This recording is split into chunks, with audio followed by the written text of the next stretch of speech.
Where's your bone? Here. No, don't chew that.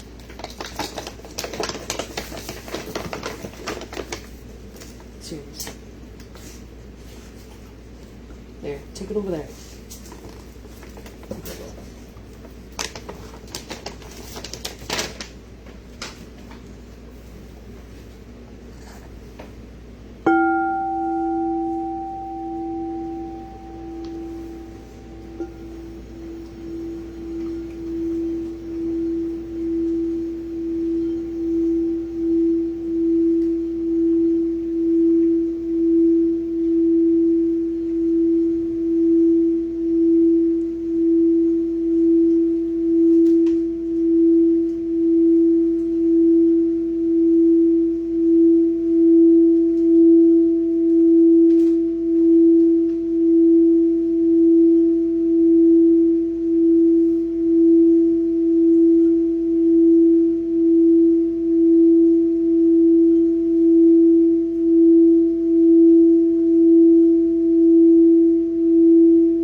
Hey, no, no, no, no, no. Don't take hers.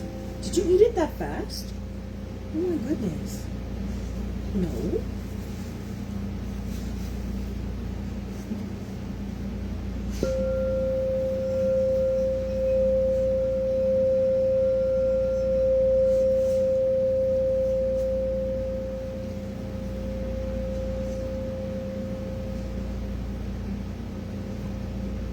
Big burps. Oh my goodness. Oh my goodness.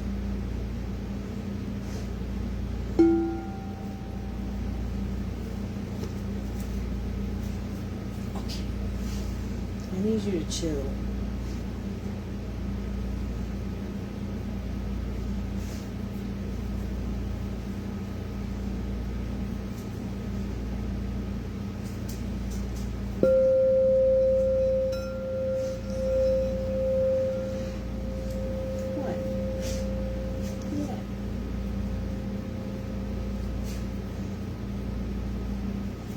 Yes, I know you too.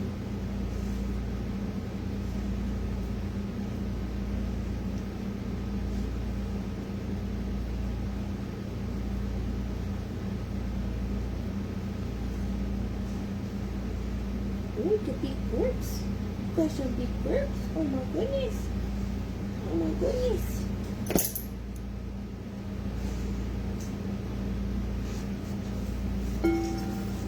Okay, well sit there and don't eat the lambskin. Don't.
can hear them in the back. They're roughhousing.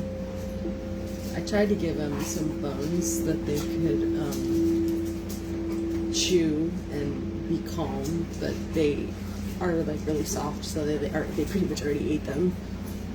So they're like, no, we're gonna play right now. So if you hear the growling in the back, they're just playing. They freaking love each other.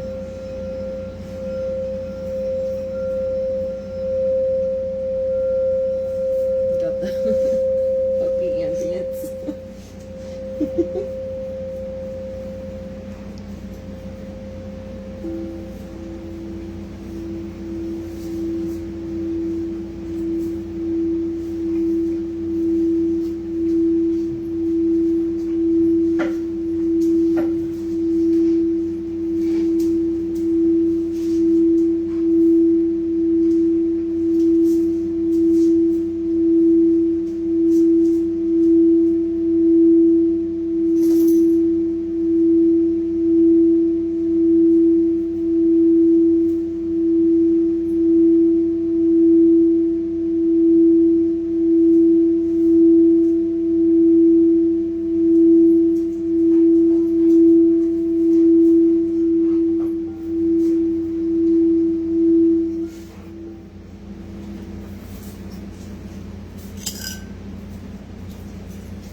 about to make everything fall off my recliner. Come here. Serious. Come on. Get down. Oh! Did you go bump? Oh, did you fall on your head? It sounded like. Hey, no humping. You're gonna lose your balls, my dude. No. No. No. No. No, no. Let me say love you. Oh my goodness. Oh my goodness. Oh my goodness.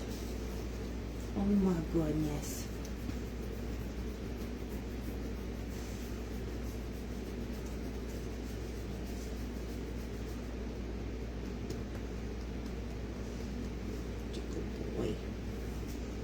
He's a good boy. You're just a baby. Go play like G-rated.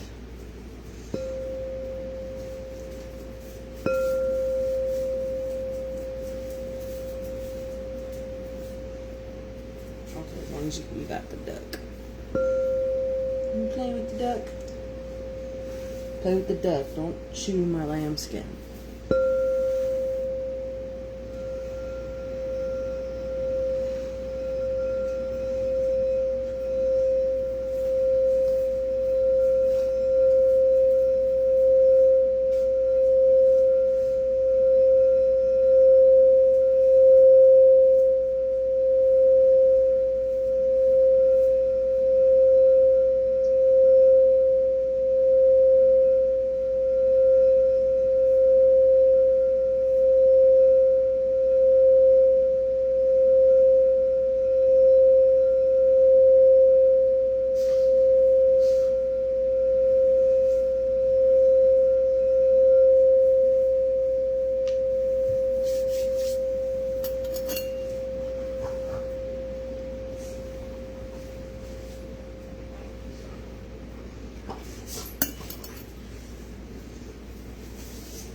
They're playing tug of war.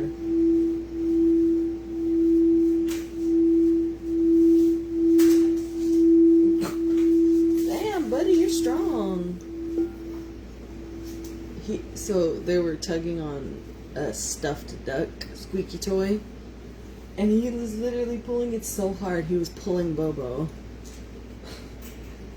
She's 50 pounds, so that was cute. He's so strong in his little body. They're like, no, the energy needs to flow. The energy needs to move and play, and it doesn't need to be so rigid and still.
I don't know what emotion is stored in the kidneys, but maybe look that up if you're having issues there.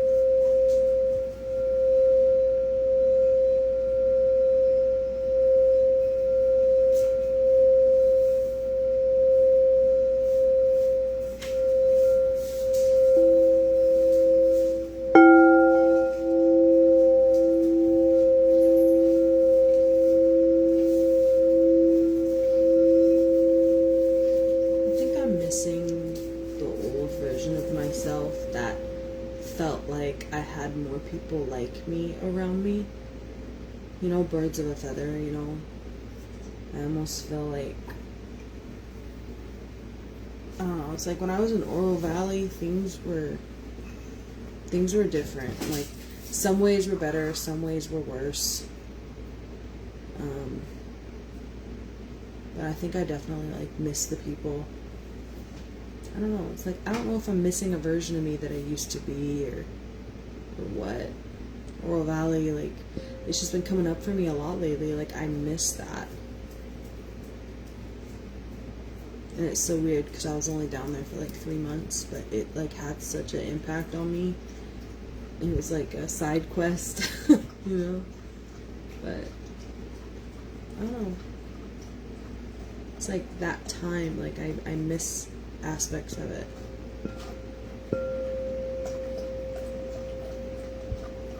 I was down there for what, 3 or 4 months?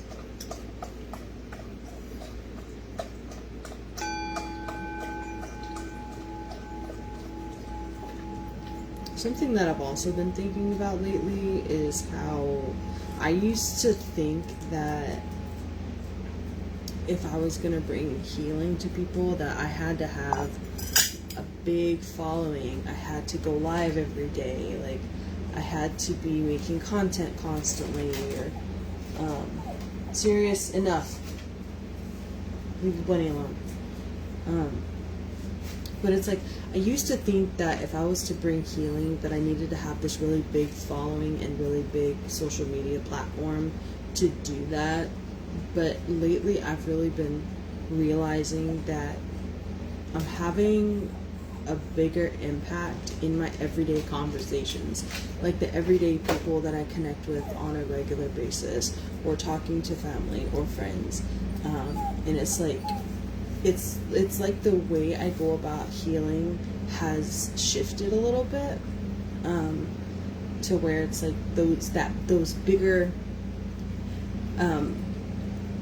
that healing impact is happening in talking about my experience and my knowledge and my wisdom, in those everyday conversations, or when somebody asks me a question, instead of like having to do these really big extravagant, you know, lives or healing ceremonies. And it was like, wow, I'm making a one-on-one impact here, and it's very special and very intimate. And it doesn't have to be like this really big, oh my god, woo-woo kind of spiritual ritualistic thing, or even channeling thing. It's literally just having a conversation with the right person at the right time, and having the words to say that they need to hear in a way they can understand it. So, yeah, that's been on my mind too lately. Just with how I help people. And regardless of how you're connecting with people, you can always touch people on an energetic level in the astrological and etheric fields. And even in the dreamscapes, you can still have an impact on the collective consciousness and an individual consciousness in the etheric fields. And that will have just as much healing as if you were with them in person. But the healing will only reach someone who's ready to receive it. And the right people will receive it when they're ready.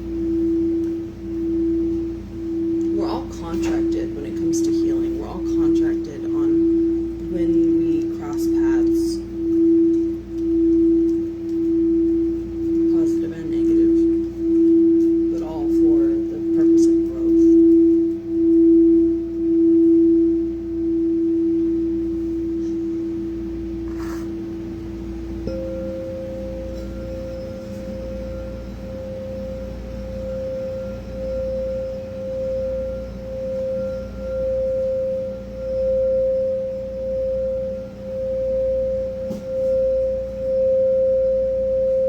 Serious.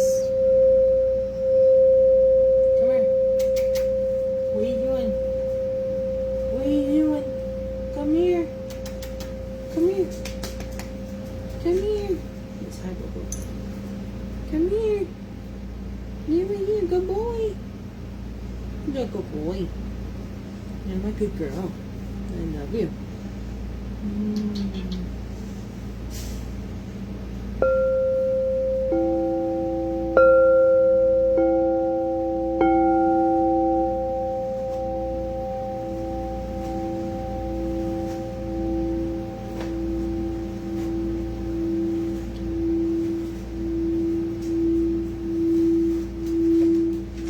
I told you stop that.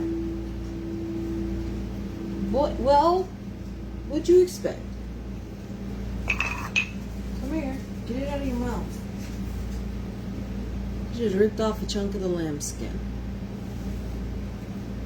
Boy, I'll tell you what.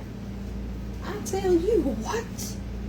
Oh my goodness. Where's your toys?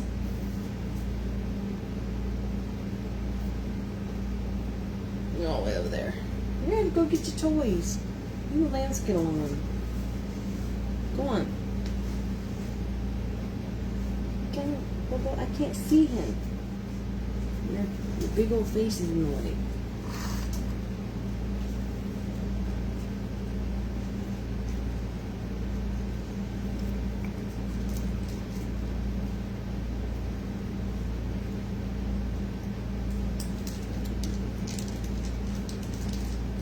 This is hi. We like Moldavite.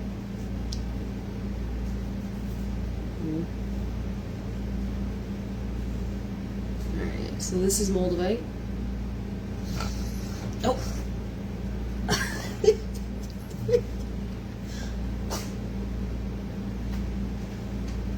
What's up with your teethers?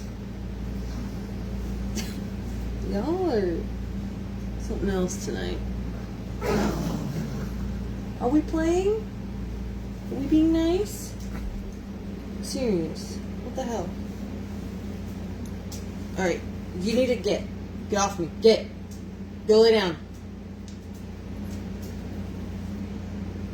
Y'all need to chill out.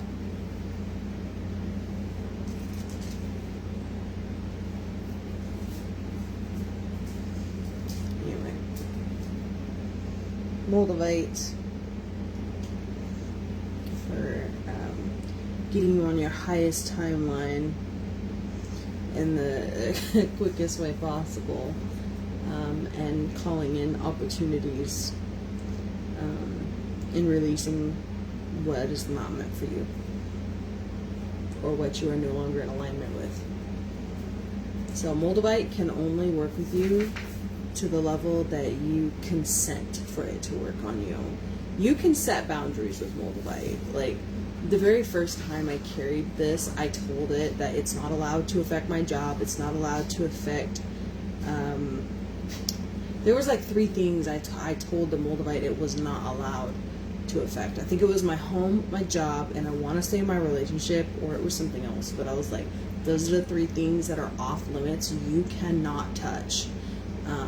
And the Moldavite started shifting things around outside of those aspects. But a lot of people say, like, when you work with Moldavite, it's like, oh my God, everything changed, or these drastic things happened, and it, like, people are having like mental breakdowns because they're like, oh my God, like, it changed everything, and now it was like way too drastic. It was like, well, you can set boundaries and you can set the intensity when you use it. That's the whole point of charging a crystal. This is a tool.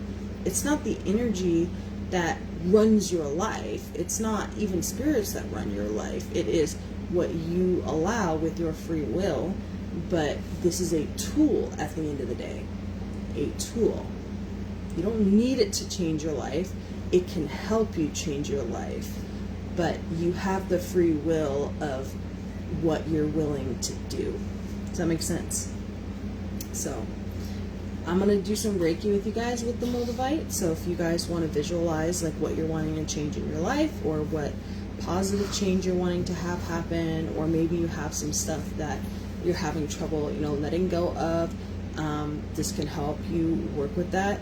But if there is something like off limits that you do not want the Moldavite to shift, you can also state that boundary as well, and it will not be affected. If that makes sense. So, but anyway, Moldavite is a amazing crystal to work with. It's also really good to work on your finances. Hey. But another thing is that if you want a gentler energy to work with, then I would recommend Saphrodite, which is a sister stone to Moldavite, and they pair really nicely together. It's another tektite. So if you want something gentler than Moldavite, then I would work with Saphrodite. And then if you don't want to work with either one of those two, you can work with Columbianite. All three of them are volcanic tektites, so, or meteor, whatever the fuck. But anyway, we're gonna work with that. So, yeah.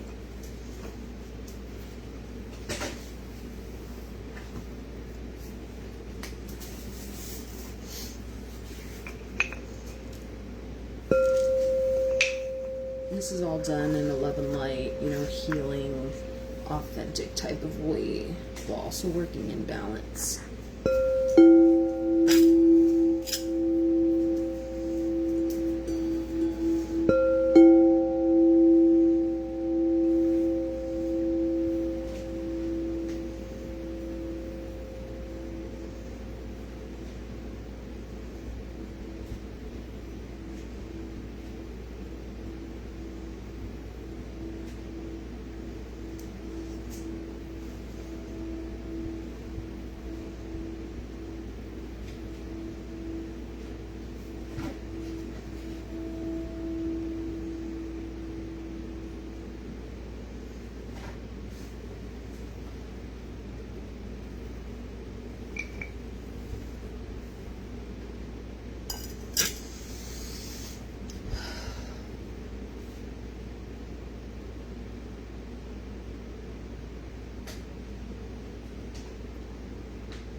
So that's actually really interesting. It's like, so I'm working through the chakras right now, and when I worked on the root chakra, it's like I could hear that crying. I could hear those tears.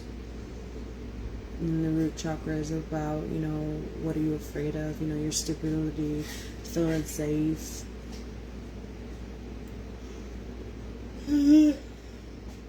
So that's what I saw right there in the root chakra. But then it was like when I moved into the sacral, which is our creativity, our sexuality, creation. It's like I saw, you ever seen those like flowers that, I think they're tulips, but it's like, it's a type of flower that it's like bulbed up, and when you pull a lining off of it, it like blooms, and it goes from like being this little muddy like bound up thing to where when you take the restriction or the bind or whatever it is off, like whatever the layer is, then it lets that flower like bloom and blossom and like open and really be this beautiful thing that it didn't look like it was before. And then when I worked up into the solar plexus, which is the seat of our emotions, I always think of like the ego, a seat of our power. I know there's so much more to the solar plexus, and I've been working with energy for years, and for many years, and even to this day, like the solar plexus always feels odd to me to work with. Like I can tell you anything about all the rest of them, but like when it comes to the solar plexus, like I always kind of have trouble there. Like not trouble like as in myself, or maybe I do, but it's like more of like a being able to definitively say what it is, what it does. It's like my mind kind of just goes blank a little bit. But the solar plexus, what I was getting at there is that when I was working on the solar plexus, I don't know if you've ever seen Narnia, but when Tumnus the Fawn is playing his music to Lucy and she's falling asleep, Aslan the lion like roars from the fire, and then all the lights go out, and that's what I saw, was that lion roaring, but then it's almost like the lion was roaring from the middle of the solar plexus, and then seeing all those lights go out. And to me, that's almost like what I envisioned it as, because this isn't a bad thing. It's like that is the shame. The light going out is the shame, and it's the feeling of unsafe. It's the feeling of I regret this, or I'm guilty of this, like just those like negative emotions towards self. And then it's like, and then it shows me, hey, enough, calm yourself, stop it, leave the bunny alone.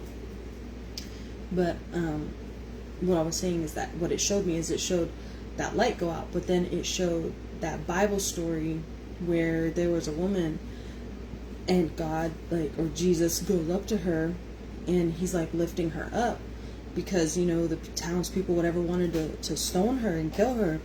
And Jesus tells them, he's like, that though the first one that is without sin can cast the first stone, and basically everybody drops their stones and leaves because they know they are not without sin. And so it was almost like, yes, these things happened. Yes, these things were done. Yes, this is the past, but that doesn't need to continue to affect your story now. This doesn't need to continue to affect where you are now or where you're going now. It's like, yes, these things happen, but you need to treat yourself with love, not constant shame, not constantly hiding in the dark or constantly sitting in regret. It's like there comes a point where you love yourself and pick yourself up and move forward and choose to be different. But it's also bringing light to those shadows and bringing love to those shadows, and just letting that regret and that guilt and those negative judgmental feelings, whether that's towards others or yourself, like letting that judgment go, that judgmental mentality go. And God picks up this, or Jesus picks up this woman, and So in my head, I'm envisioning that he's like hugging her and holding her, and that is also a representation of how you can choose to love yourself regardless of anything that has happened in the past. Because if you want to move forward with forgiveness, you have to first learn how to forgive yourself.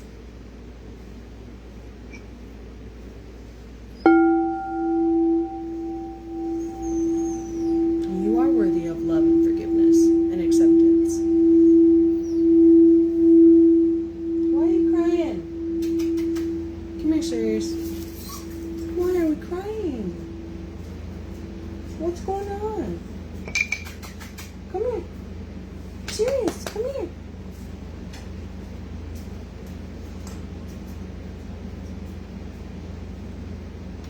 You okay, buddy? Hey.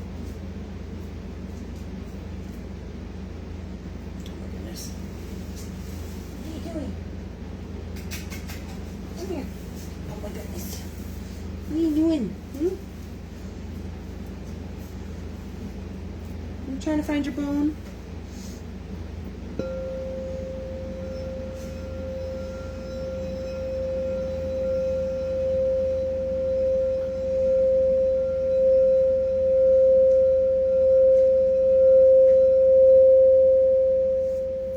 You are worthy of love, regardless of the past. Everybody makes mistakes. That's how we grow. We move forward.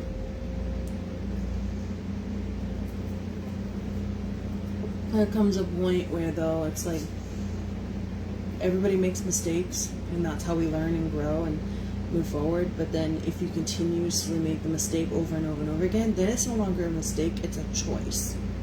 So what are you choosing to do versus what have you made a mistake on or a misjudgment on? It's like you take your knowledge and you turn it into wisdom and you walk forward with it. Or you continue to make the same choice. You have what you settle for.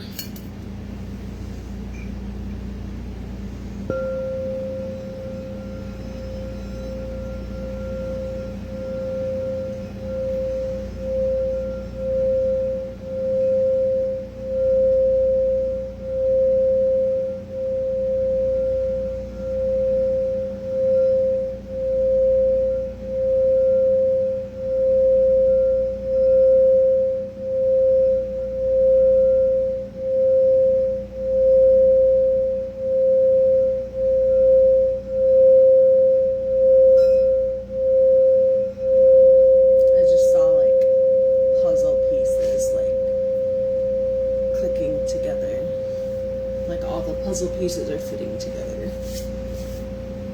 We're going to work on the heart chakra.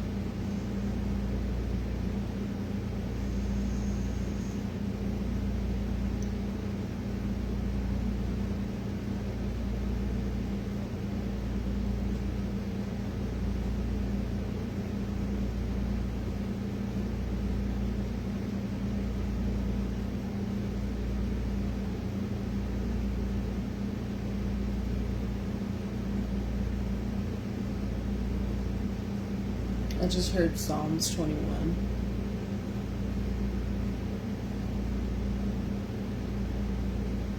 Psalms 21, 4 and 5. I'll have to look those up because I legit don't know what those are. Not off the top of my head, but I just heard those numbers. Psalms 21, 4 and 5.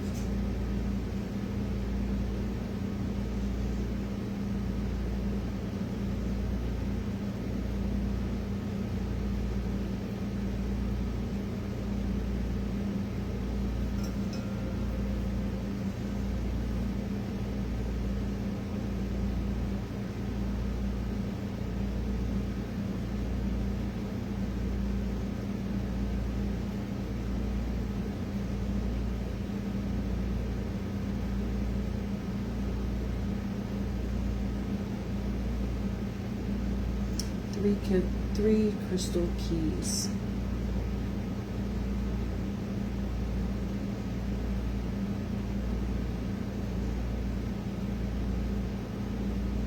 It's like working on the heart. It's like It's like seeing all these lights pop up. But then it's like seeing a doorway, but then seeing like 3 crystal keys. But these crystal keys are out in the world for you to find, or these are 3 positive experiences for you to have. And that has to do with the heart chakra.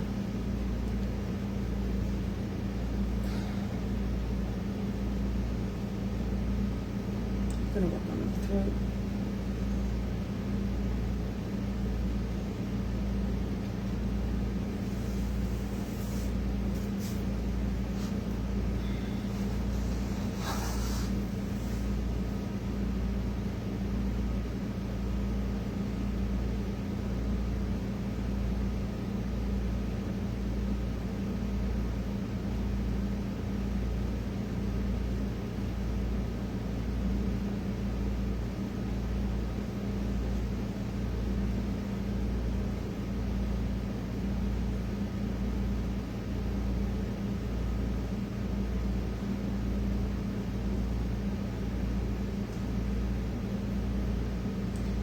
Okay, that's really cool. So I see in the throat chakra, like it's a car, but then the cars are driving, like it's almost like I'm like in the car, and it's like speeding, it's driving very fast, it's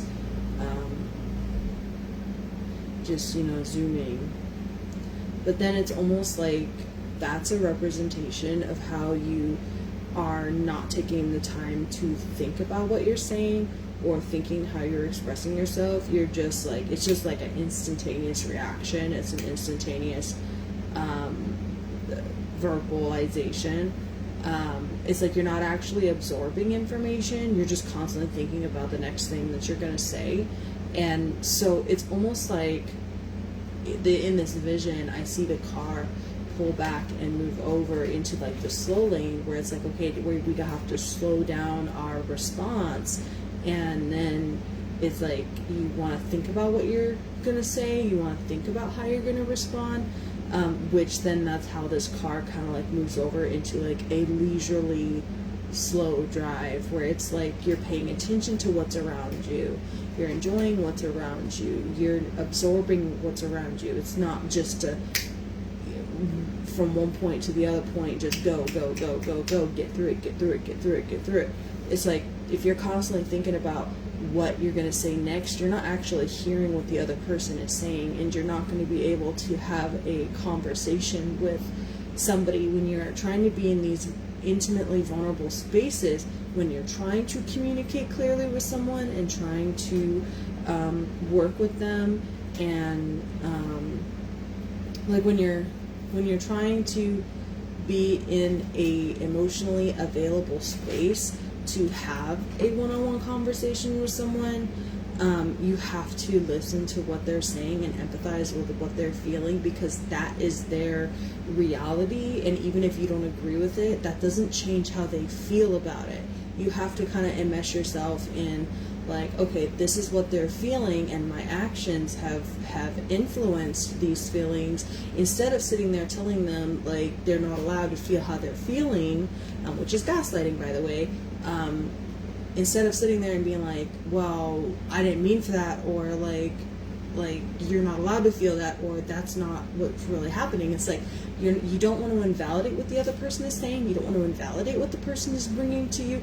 You want to validate their feelings, and then have that conversation where it's like, okay, what can I do differently to help this relationship, to help this communication? Like, what do you need from me to not feel this way? It's like, now that doesn't mean you're taking on their emotions as if their emotions are your responsibility, but if you are genuinely in a relationship with someone or having a one-on-one conversation, that communication needs to be there to create a safe atmosphere to work things out, even when you're not seeing things eye to eye.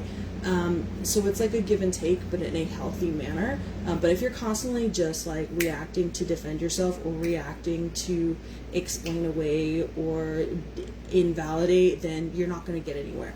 So that's why it's what I'm kind of seeing is take a minute, slow down, and then really pay attention to what's going on around you, but then also pay attention to how you want to respond.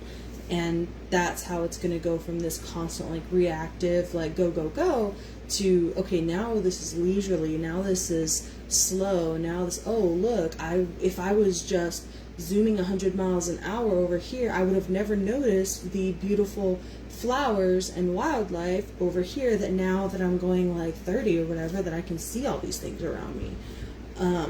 Which is really beautiful way to look at it. And, like, you never know what you're going to actually encounter in your life when you actually start paying attention, whether it's in relationships or regular life. Intentional conversation. That's what I was trying to explain. That healthy communication with an intentional conversation. That's actually something my therapist taught me a couple years ago. Being like, just look it up if you want to. I hope that helps you in some way. But then it also has to do with how, whenever you have any kind of relationship, doesn't matter if it's family, friend, romantic, or even strangers, there's going to be rupture in every relationship at some point. There is no such thing as a perfect relationship. There is no such thing as perfect everything, perfect communication. Like, there comes a point where there will be rupture. The difference between what is healthy and what is not is how you repair that rupture. How do you come back and repair that so that it can create a stronger relationship, or it can, so you can heal that rupture and bring the love back into the situation, or change the behavior if that is necessary, because this is, love is a choice, right? And there will always be rupture. But if you were never having a problem with anybody, then you're not being 100% authentic. Then you're just shoving things under the rug, and you're not actually voicing what needs to be voiced and addressed until it becomes too big to ignore, and that creates a lot of resentment, and it can just create a problem when all of that explodes, because there comes a point where you can't keep shoving things under the rug, because it's going to come out one way or another. So it's just better to address things as they come up and have that rupture and have that repair in a healthy way, without just shoving it under the rug and letting it build and build and build until it reaches resentment and that popping stage. So I hope that helps you. Anyway, we're gonna move on, and then we'll work on the third eye and the crown.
There's multiple kinds of clair abilities. I think I've told you this before. I think it's clairtangency, where you can get information by touching someone or something.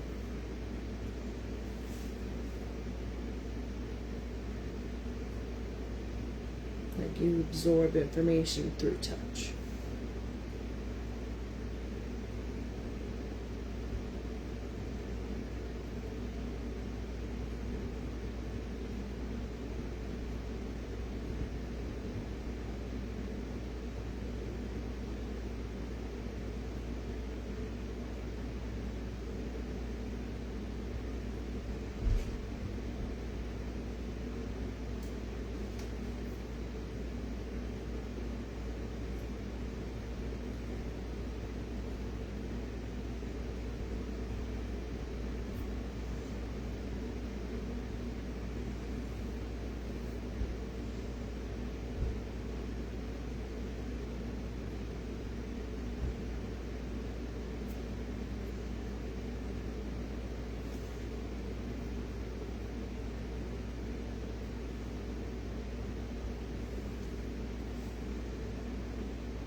So working through the third eye, it's like at first I saw someone like flying, soaring with wings, which was really beautiful. And then it's almost like, if you've ever seen the movie Aragon, when he rides his dragon for the first time, he's able to take on the dragon's sight, which is where he can see the world how she sees it, which gives him excellent vision.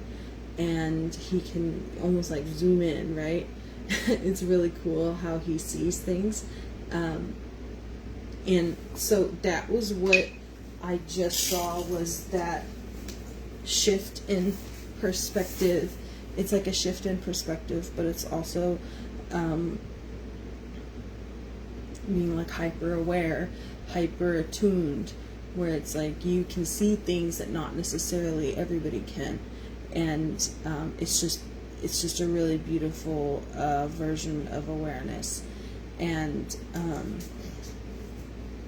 then it was also like removing like blockages, or removing hi baby, it was like removing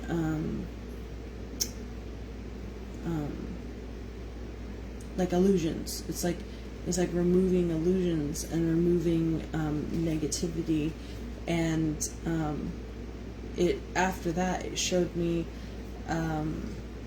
if you've seen House of the Dragon, there's a scene where Rhaenyra and Alicent, get into an altercation, and Rhaenyra is kind of talking to Alicent like, aren't you exhausted with holding up the mask all the time? It's like, now people see you for who you are.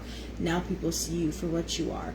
It's like, wasn't it exhausting holding up that facade when she always knew what she was? So this isn't a bad thing. It's more of like people around you, like with how they are being, their mask is going to break. And if they have wronged you, or if something has happened, like other people are going to start noticing, like, hey, maybe this person isn't what they say they are. Maybe this person isn't what they portray themselves to be. Like, XYZ isn't adding up correctly, right? 1 + 1 is 2. Why is it equaling 5? You know what I mean?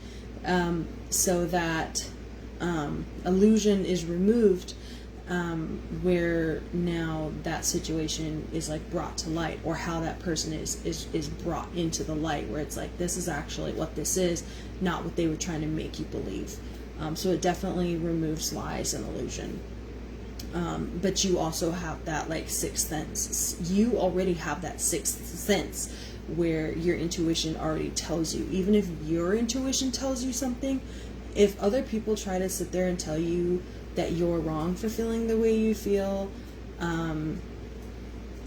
it doesn't really matter what other people have to say. Trust your intuition, because the truth is going to come out no matter what. The truth will always be revealed. Your intuition is just picking up on that message now. And then however much time later, people will turn around and look at you and be like, oh shit, you knew all along. I'm sorry, I didn't believe you. It's kind of that kind of a situation.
pretty boy.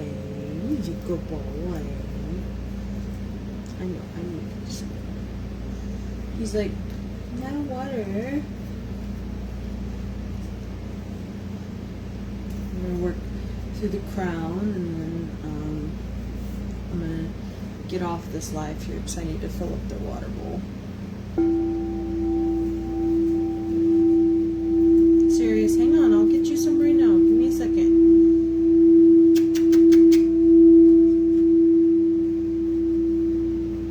Patience, my boy. Oh my goodness. Yeah, the look he just gave me, like, excuse me. We're gonna work on the crown.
That one's really cool too.